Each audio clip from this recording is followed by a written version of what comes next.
Hello and hey, to mess around with Baldur's Gate 3. As we sit just a couple of weeks away from release, the hype cycle is in full swing, but I wanted to extend a friendly reminder to temper expectations. When I say that, I'm not trying to condescend or tell you how you should feel about the game, nor is it a condemnation of the quality, nothing along those lines, because I am also really looking forward to this. It is one of about 5 full-price AAA titles I've picked up in the last decade, so clearly I'm not afraid to wait, and I'll be playing day one.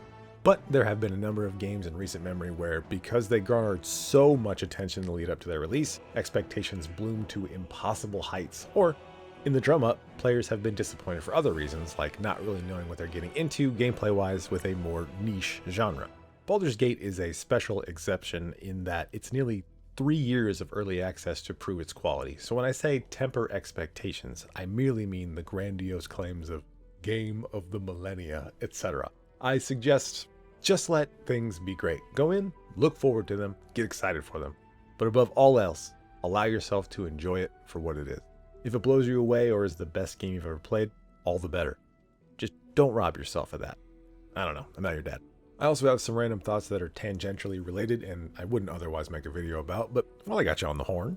If you somehow are one of the people jumping into a CRPG for the first time because of all the hype, you're awesome. I need to try more things myself, and now I'm jealous of you. Think you're better than me? Anyway, gotta stop messing around. It's easy to get overwhelmed when you crack open the character creator and see all those options, paralysis by analysis times 10. Heck, you could open a video on YouTube that is just class overviews and it could easily have a runtime of an hour. It's a lot of information. Don't sweat it. Find something you think looks fun and roll with it. Besides, because Larian Studios have to put boundaries onto a game, Dungeons & Dragons, that many people describe as, if you can think it, you can do it, even those with hundreds of 5th edition sessions under their belt are going to have to learn, and maybe more importantly, unlearn many things as well. The vast majority of this game is unknown. You don't have to look far to see where they were forced to make some concessions to the D&D 5e rule set in order to adapt it to a CRPG. Meaning that there is no way to know how higher level features of classes will actually be implemented, which makes it a little sketchy if you're trying to follow a class build. I'm a touch surprised at how many of those are going up, especially those based off assuming they will be one-to-one adaptations. But to be fair, Larian has seemingly attempted to get as close as possible to that, favoring the player in most situations where it's not possible or they just didn't want to adapt it for whatever reason. So I'm not saying to be totally wary of guides, just don't be taken by surprise if you're following one that relies on specific interactions that end up not present or not working as you thought they would in the video game. But there's always the option to respec for a small fee, so really no harm, no foul. Like I said, just surprised to see so many build guides when nobody not under NDA has been higher than level 6 or 7.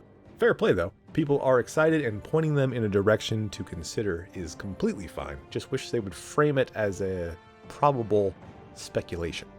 And since we're at the end of the video, this bit's mostly just for me.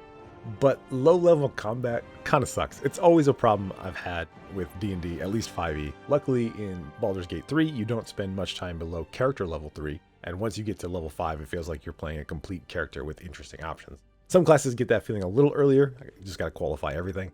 But I think we've all had those combats where your whole party combines to hit one attack in 3 rounds of combat while failing every saving throw. And of course, that can still happen later, but as a statistical anomaly, right?